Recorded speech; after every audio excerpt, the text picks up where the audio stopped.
Manoj home কিচেনলৈ সকলোকে স্বাগতম জনাইছোঁ। আজি মই এটা হেল্ডি ম'মৰ ৰেচিপি লৈ আহিছোঁ।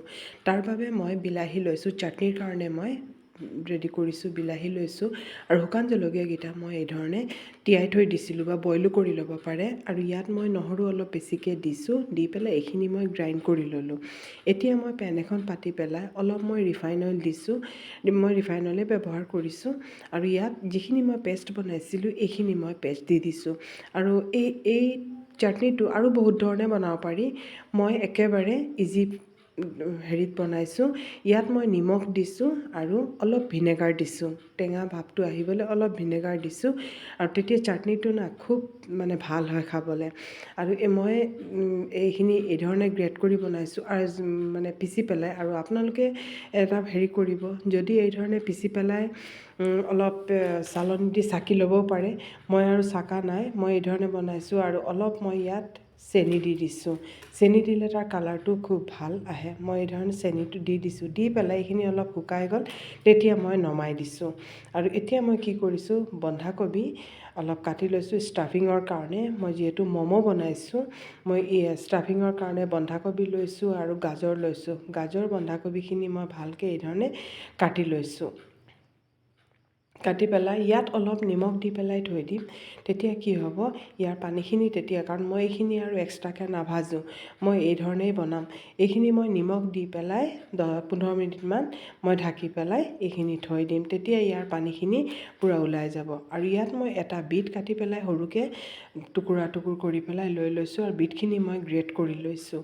আৰু এই বিটখিনি মই অলপ চালি ল'ম। তেতিয়া কি হ'ব, চালি ল'লে তাৰ অলপ যদি গোটা গোটা থাকে তেতিয়াহ'লে এইখিনি চালনীত থাকি যাবগৈ। আৰু মই এইখিনি ভালকৈ চালি ল'লোঁ। আৰু এই যিটো ম'ম' বনাম, কাৰণ মই আটাৰেহে বনাম, মই ময়দা নহয়, সেইকাৰণে মই এইটো হেল্ডিভাৱে বনাইছোঁ, যাতে ল'ৰা ছোৱালীয়ে খাবলৈও ভাল পায় আৰু স্বাস্থ্যৰ বাবেও ভাল হয়।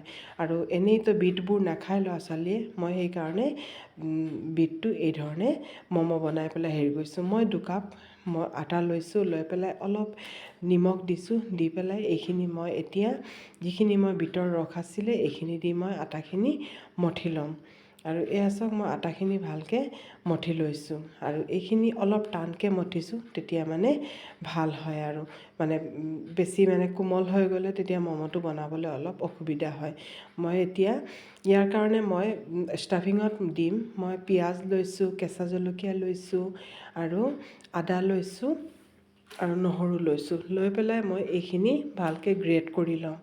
আৰু যদি গ্ৰেটাৰ নাথাকে তেতিয়াহ'লে সৰুকৈ কাটি ল'বও পাৰে। আৰু এতিয়া মই গোলমৰিচ কেইটামান লৈছোঁ, লৈ পেলাই এইখিনি মই ভালকৈ কুটি লৈছোঁ। আৰু এতিয়া মই এইখিনি ম'ম'খিনি বনাম। এতিয়া যিখিনি মই নিমখ দি পেলাই তিয়াই থৈছিলোঁ, এতিয়া এইখিনি মই পূৰা ৰসখিনি ভালকৈ চেপি উলিয়াই ল'ব।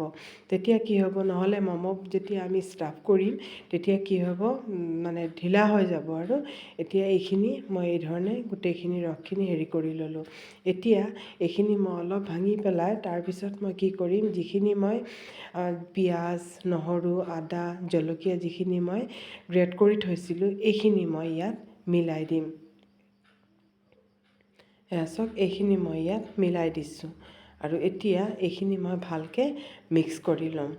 আৰু ইয়াত মই এইখিনি অলপ ধনিয়া পাত দিছোঁ। ধনিয়া পাতটো অপশ্যনেল হয়, দিলেও হয় নিদিলেও হয়।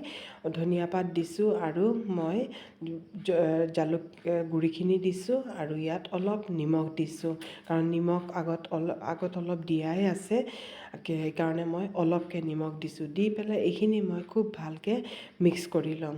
এয়া চাওক, এইখিনি মই খুব ভালকৈ মিক্স কৰি লৈছোঁ। আৰু এতিয়া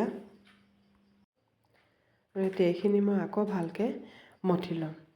আৰু এয়া চাওক, এতিয়া মই ৰুটি বনাম। আৰু মই একেবাৰে সোনকালে হ'বলৈ কি কৰিছোঁ, মই ৰুটিটো ডাঙৰকৈ লৈছোঁ। আপোনালোকে যদি ভাবে সৰু সৰুকৈ যদি লাডুকেইটা বনাই পেলাই বনাব পাৰে, মই একেবাৰে ডাঙৰকৈ এটা ৰুটি বনাই লৈছোঁ। আৰু বনাই পেলাই আৰু একেবাৰে পাতলকৈ বনাব, কাৰণ ম'ম'ৰ সদায় ৰুটিটো বেছি পাতল হ'লে খাবলৈও কিন্তু টেষ্ট হয়। আৰু ৰুটিটো ডাঠ হ'লে খাবলৈ ইমান ভাল নহয়। মই কি কৰিছোঁ, বাতি দি পেলাই এই ধৰণে কাটি দিছোঁ, তেতিয়া খুব সোনকালে হৈ যায়। আৰু মই আজি ৰ'জ ম'ম' বনাম, আৰু সেইকাৰণে মই এইটো 3খন ৰুটি লৈ লৈছোঁ। লৈ পেলাই এখনৰ ওপৰত এখন এই ধৰণে মই ৰাখি পেলাই থৈছোঁ। এতিয়া মই ইয়াত যিখিনি অলপ আটা দিছোঁ, দিলেও হয় নিদিলেও হয়, তেতিয়া মানে কি হয় তাৰ পানীটো যদি থাকে তেতিয়াহ'লে আটাখিনি শুহি ল'ব। আৰু দি পেলাই মই এতিয়া কি কৰিছোঁ, ইয়াত মই অলপ ষ্টাফিংখিনি মই দি দিছোঁ। আৰু এবাৰ বনাই চাব, ইমান ভাল হয় খাবলৈ, খুব ভাল হয়। আৰু আপোনালোকে যদি চব্জি এই ধৰণে দিব নিবিচাৰে তেতিয়াহ'লে অলপ কেৰাহীখনত তেল দি পেলাই এইখিনি অলপ দেৰি মানে ভাজি ল'ব, তেতিয়া চব্জিখিনি সিজি যাব। এই ধৰণে মই গোটেইখিনি ভালকৈ সুমুৱাই পেলাই এইখিনি ভালকৈ মুখখিনি ভালকৈ প্ৰেছ কৰি ল'ব, নহ'লে কি হ'ব যেতিয়া আমাৰ ষ্টিম হ'ব তেতিয়া হয়তো খুলি যাব পাৰে। আৰু মই এতিয়া এইখিনি গোটেইখিনি হেৰি কৰি তাৰপিছত মই এতিয়া ফ'ল্ড কৰি ল'ম। এই ধৰণে একেবাৰে সহজ হয়, এই ধৰণে ফ'ল্ড কৰি ল'ম। আৰু এয়া চাওক, মই এই ধৰণে ফ'ল্ড কৰি লৈছোঁ। কৰাৰ পিছত ইয়াত মই অলপ পানী লগাই ল'ম। এনেই লগাব পাৰে কিন্তু বাই চান্স খুলি যাব পাৰে, সেইকাৰণে কি কৰিম মই অলপ ইয়াত পানী লগাই ল'ম। এতিয়া ইয়াত মই অলপ পানী লগাই লৈছোঁ। পানী লগাই এই ধৰণে মই লগাই দিম। আৰু অলপ হেৰি কৰি এতিয়া আমাৰ চাওক ম'ম'খিনি কিমান ধুনীয়া হৈছে। আৰু অলপ এইখিনি মেলি দিছোঁ, তেতিয়া মানে পূৰা একেবাৰে ফুলৰ নিচিনা হ'ব, খুব ধুনীয়া হ'ব। এয়া চাওক, মই এইখিনি এটা বনাই ল'লোঁ আৰু এই ধৰণে মই আৰু বনাই ল'ম।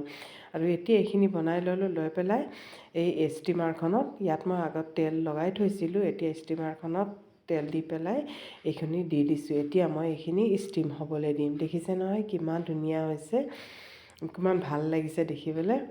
এইখিনি মই এতিয়া হেৰি কৰি দিম। এতিয়া পানীখিনি আমাৰ উতলি গৈছে, মই ইয়াতে এতিয়া এইটো দি দিছোঁ। এয়া চাওক, এতিয়া এইখিনি ঢাকি দিম। 5 মিনিটৰ কাৰণে মই ষ্টিম হ'বলৈ দিলোঁ। আৰু যদি আপোনালোকে এই ধৰণে চুই পেলাই চাব, যদি টান হৈ যায় তেতিয়াহ'লে আমাৰ এইখিনি ৰেডি হৈ গ'ল। এতিয়া মই এইখিনি নমাই দিম।